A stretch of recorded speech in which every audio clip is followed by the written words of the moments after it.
Ladies and gentlemen, fellas, we are going to be breaking down UFC 250 today from a DFS and betting perspective. DFS, if you're not familiar, the daily fantasy sports. You probably are based on the title of this video. My name is Sal Vetri. Welcome in. Relax, take your shoes off, sit back. This next 20 minutes or so, whatever this video amounts out to, is going to be for you right now to get your mind right, to get yourself ahead of the bookies in the betting markets, to get yourself ahead of your opponents in the DFS daily fantasy sports streets, and we're going to break it down. I have now spent an all-nighter. It is currently 5:26 as I record this. I did not go to bed last night. I have now had my third cup of coffee since, I don't know, midnight last night.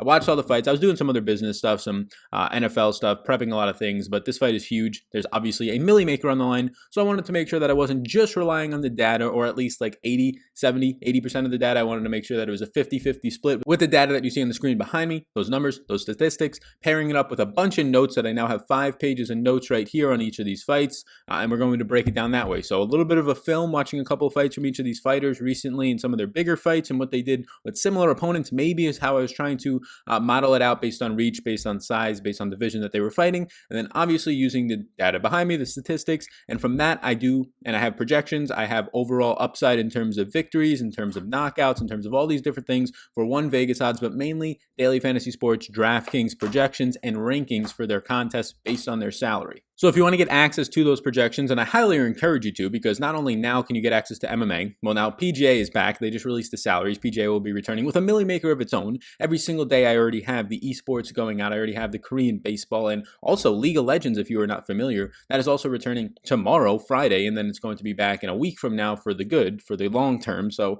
lots of stuff is returning. We've gotten the date return for the NBA, so lots of stuff. Overall, if you want to join Patreon, now is the best time to do so. There's 2 milli makers in the goddamn next like 6 days. So it's absolutely insane. Going to have a ton of stuff for that. For this specific fight, we're going to have the rankings for the fighters for cash and GPP. We're going to have these exact models, and we're going to also have projections, player projections that I already have out right now over there. Be sure to sign up down below. And before we get into this video, I want to solicit you right now for a big old like button, and the biggest one of all, the subscribe button. You hitting the subscribe button. We're about to hit 21,000 subscribers. Thank you, each and every one of you. Take the second of your time, make sure that you are subscribed, and hit the notification bell to this channel. MMA content, PGA content, and then also a ton of NFL content coming your way over these next few months. So thank you so much for being here. Really do appreciate it. I will call out that Super Draft, the logo above me, is sponsoring this video. Use the promo code SAL, my name, very simple, SAL, for those of you listening on the podcast. You get 100% deposit match, and they have very good MMA contests. And the reason that they're very good, they don't fill. So you're playing like no rake. So it might be a 4,000 person contest, and only 3,400 people are in that contest. So it's either no or reduced rake.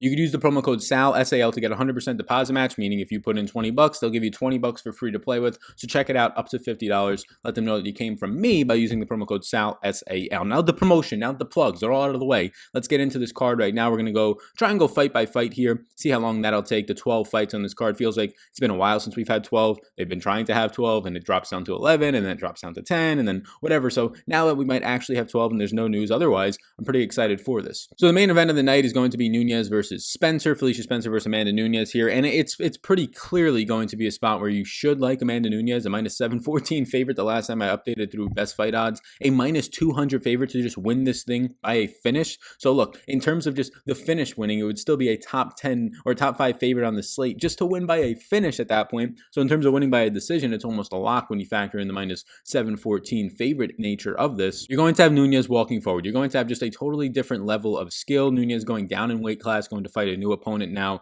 in Felicia Spencer. You're going to have a similar situation where Nunes is going to probably be, in this one at least, a smaller fighter when it comes to just overall size. Maybe they're similar weights. They both weigh in at around 145 pounds according to UFCstats.com. Nunes is going to be faster, has a much higher and a massive punching power advantage. Again, the minus 200 favorite just to win via a finish. Only lasted 51 seconds last time that she was at the featherweight spot, and that was against Cyborg, a totally different opponent, when Spencer is going to be somebody who will try and work in some kicks with combos, is going to be more consistent on the ground, but probably not going to get there. Good when it comes to ground and pound, but again, probably not going to get there. Spencer is going to be more so of maybe a submission specialist. I mean, when you look at 1.36 average takedowns, when you look at Amanda Nunes' 80% takedown defense, it doesn't give you that much upside and that much belief that Spencer is going to get this one done. In my opinion, Spencer does have some accuracy when it comes to striking. Nunes is just way more powerful. I'm going to be taking Nunes here when it comes to DraftKings. In cash games, I think that's fine. The price point at 9,400, it seems fair. When it comes to GPPs, I think that's fine. Probably going to have a lot of ownership, but look, if you're playing Nunes, if you're playing like 5 lineups, I might just lock in 100% of Nunes here. because this one feels like the type of matchup that you're just not going to see a different type of outcome. The next fight is going to be Sean O'Malley versus Eddie Wineland. And I think this one is actually going to be a situation where it's a headbanger. Like it might go to decision here, but I really more so would think that this one is going to be finished within the time. And honestly, maybe not. Both of these fighters are pretty good. They both have decent overall striking defense. You have a 66% striking defense from Sean O'Malley, and then Wineland has a 70% striking defense. So both of these guys want to throw. Neither of them are really going to get to the ground all that much. Sean O'Malley is known for his low kicks, and watching the film, they are absolutely deadly. That's probably going to be a big piece of this matchup in general, just how many low kicks, calf hits that he can actually land in this one. He is accurate. He has a 57% striking accuracy, which Eddie Wineland does not have, just 29% striking accuracy, but I think it's going to be a headbanger. You have 3 of his last 5 matchups for Eddie Wineland have come via the KO. He has won via KO in that spot. He has a great chin, and he's a decent wrestler. So if this one does stay on the feet, you have a situation where Sean O'Malley's going to be coming mainly with kicks probably, but also he's a fine boxer in general. He's just fine when it comes to the power of his strikes, but you have somebody who can take that damage and then also wants to relay that damage back. So unless somebody gets clipped in a major way, I think this one actually might go to decision. I will lean Sean O'Malley though. He is a massive favorite. He's like a minus 500 favorite I have on my sheet the last time that I checked. And I'm not so sure that it's actually that close. Like Eddie Wineland, I don't have currently in a player pool of mine just because I like some other guys down there in that exact same like high 6s, low 7K range, really the low 7K range when it comes to DraftKings pricing. But I do think it's a situation where this one, he should probably not be like a plus 350 underdog. He should be like a plus 200 underdog. O'Malley should be like a minus maybe 250, minus 300 favorite, just based on the way that I think this one squares up in general. O'Malley does have a 3-inch reach, and his length is probably going to help him a lot more, but he's going to rely on his kicks in this one. I'll end up going to Sean O'Malley here, but I do think if you're looking for somebody that has a ton of just overall upside when it comes to being like 2% owned when it comes to DraftKings, it would be him. If you're looking for somebody to just pair into your parlay card, like a huge underdog, I honestly think that there's a couple of other guys down here that I would lean towards, but I wouldn't be totally against Wineland since he does have that huge underdog status of plus 350, and I definitely don't want to be parlaying Felicia Spencer into any of my bets. Next fight we'll be talking about is Cody Santim versus Brian Kelleher, and honestly, this fight seems like it was just set up by the UFC. You do this sometimes, just making it set up to build the fighter up, and Brian Kelleher this year has 2 wins already in 2020, so he's no slouch, but when it comes to just the matchups and kind of the overall sense of this fight in general, Cody Santim is going to be an elite player on the ground when it comes to jiu-jitsu, when it comes to just wrestling in general. 3.58 average takedowns per contest is the best on the slate by a decent margin. And then you have the matchup in Brian Kelleher, who at this point in his career, and at least right now, only a 23% takedown accuracy. He has 84% takedown defense, which is good, but he's not great on the ground in general. He can be submitted on the ground without question, that is Kelleher, so it almost sets up really nicely for Stanton, but I don't think this one is anywhere near just an automatic, this is going to be on the ground nonstop. I think that Stanton can slow the fight down and get on the ground, but Kelleher has a ton of power, and you've seen it twice this year already. He has 8 KO wins. He had a KO win his last time out, and he's only been finished once in his career, so I don't think he's going to be finished here. If you're looking for an early finish on the side of Cody Santim to pay off that $9,100 price tag, it's likely going to have to come from submission in the first 1 or 2 rounds, which it can happen, and that's where the upside comes in. Stanton's also elusive if he does get to the ground, and I don't know how often he'll be on the ground, but if he does end up getting there, he is a little bit elusive. He's a really great, and honestly, maybe even an elite scrambler in that sense. He's not a power striker, though, and that's where the issue comes in. So it's totally different styles here. Stanton's going to be somebody who wants to get on the ground, win in that way, and Kelleher, if he can stay on his feet, is going to be the more powerful striker and somebody who does have the knockout upside. So I do have Stanton right now in a player pool just because of the submission upside that he has in this matchup, but I also have Kelleher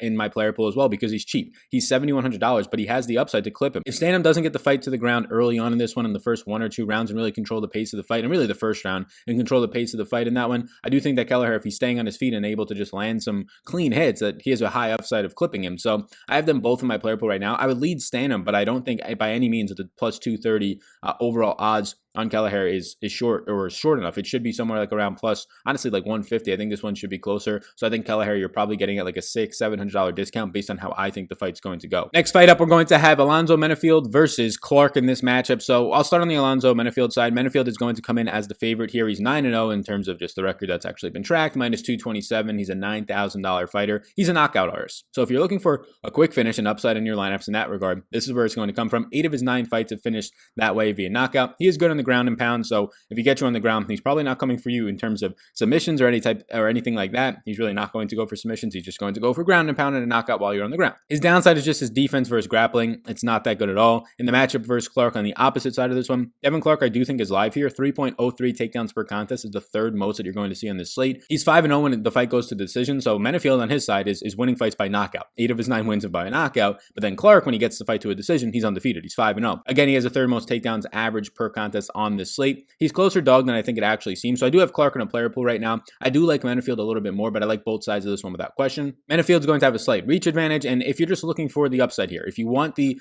guy who's going to score like 85 to 95 points because he gets an early first round knockout, it's going to be Minnifield. If you want the guy who's very cheap and just gets a decision win, it's going to be Clark. That's the way that I see it going. Either Clark's going to be able to dodge and take enough damage and get this one and potentially land enough damage and get the fight to the ground a little bit and actually get a decision victory, or it's going to be a first round knockout, in my opinion, by Minnifield, maybe second round. So that's where I'm going to land right now. I'll get more Minnifield here, but Clark is without question going to be in a player pool, and he's one of the better lower dollar, lower salary values, in my opinion. Next fight out, we have Herbert Burns after his brother's just coming off of a huge win for Gilbert Burns. Herbert Burns is going to be going up against Dunham here, Evan Dunham. So on the side of Herbert Burns, he's a huge favorite. He is a minus 250 favorite here at $8,900. When it comes to striking accuracy, striking defense, strikes landed per minute, none of that stuff really looks that great. But when it comes to just takedown defense, average takedowns 2.88 per contest is the fourth best on the slate. That's where it starts to look a little bit better. Although his overall striking numbers and striking defense and all that stuff does not look great, it's been improving as of late. He's faster, he's more explosive at this point. You have Dunham, who has not won since 2016, although he's claiming that he's in the best overall position and career and spot in his life right now in terms of just his health, but he has not fought in almost 2 years as well. So Burns does have that advantage when it just comes to being a younger fighter at this point in his career. He has good jabs and kicks combos. He's probably faster at this point and more explosive just at the point in their careers. His defense is a little bit of an issue though when you look at Burns. His overall striking defense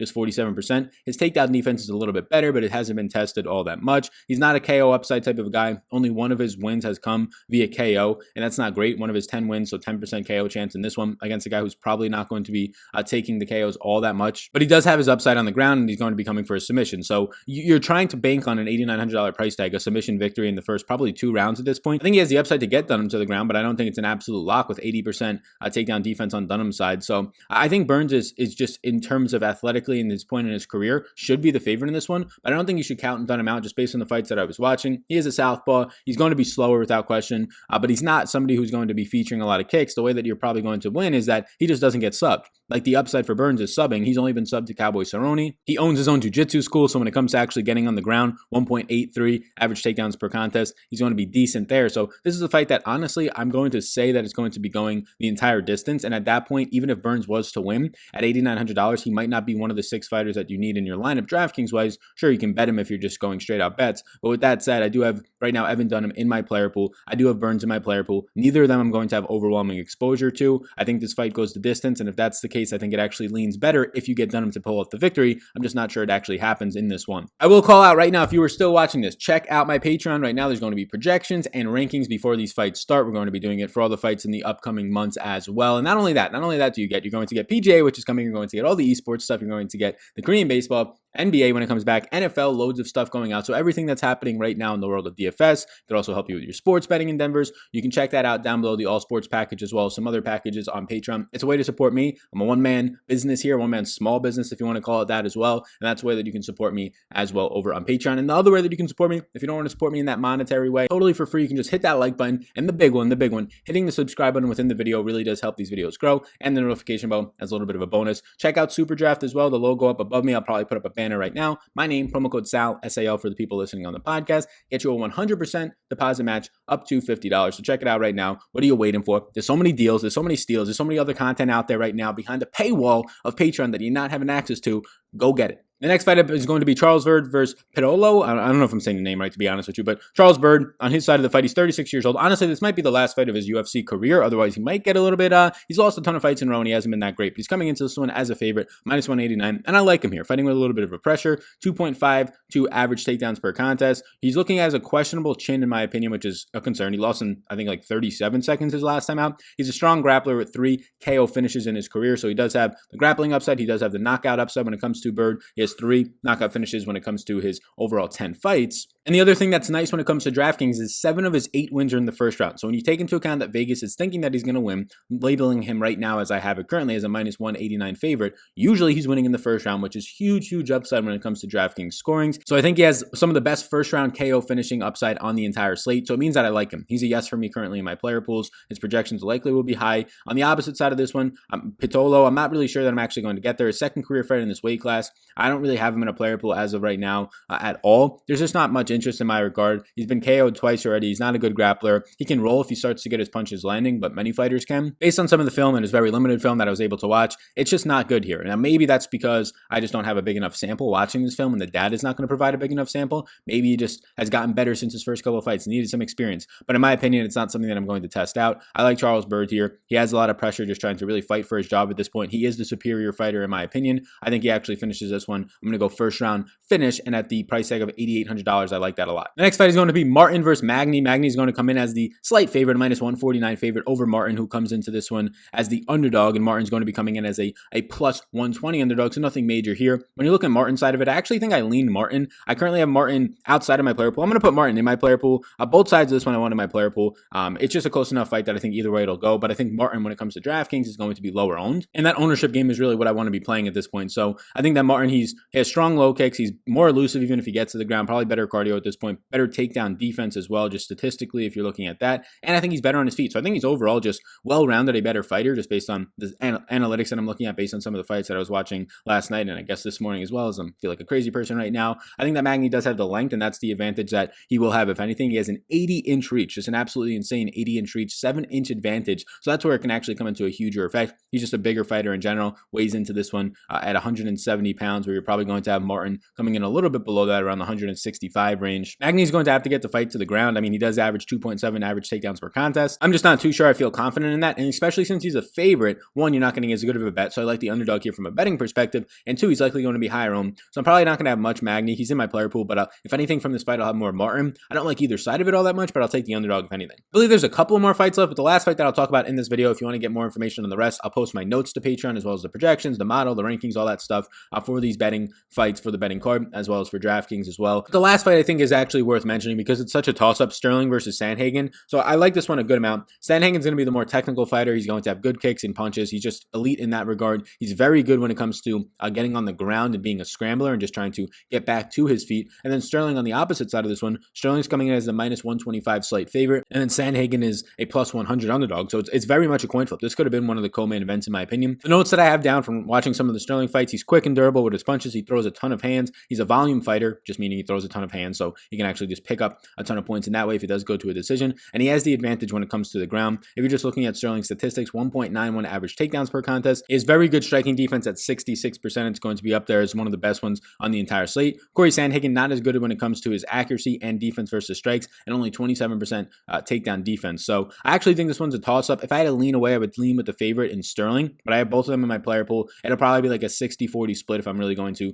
play these guys in 10 of my lineups. 6 of them are going to have Sterling, 4 of them are going to have Sandhagen. That's how close it is for me, but I'll lean with the favorite, the slight favorite in Sterling in this fight. So I really don't know how many fights we got through right there. I think we got through like 9 or 10 of the 12 fights, but if you want to get to the rest of them, if you want to see the rest of the analysis in my notes, as well as the projections and all that stuff, you can head down below over on Patreon. Also, hit the like button before you go and smash that subscribe button. I greatly appreciate it so much. Thank you so much. Check out a lot of my NFL videos that I'm putting out every single day on this YouTube channel in preparation for the fantasy football season. We're doing these breakdowns. I'll be live on Saturday as well. I should call that out. I'll be live on Saturday before these fights start, so be sure to hit the notification bell and the subscribe button to get notified of when I go live. I'll be talking a little bit more in depth about these fights. I'll be answering, mainly it's a Q&A based thing, so I'll be answering a lot of your questions in terms of just DraftKings lineup building strategy from that side of it, because it's great to have these statistics that everybody has access to in this nice chart here. Again, you can get it on Patreon. It's great to watch some of the fights. Putting it all together gives you a very informed look at what you're looking at on DraftKings, but then when it comes down to it, DFS is a game of strategy. It's a game of game theory, and as long as you have an understanding of the sport that you're playing, the game theory advantage is where it comes in the most. So if you have the biggest game theory when it comes to DraftKings, FanDuel, all these spots, and you have a better advantage there, and you can just take little pieces of these other sports and start to learn the tendencies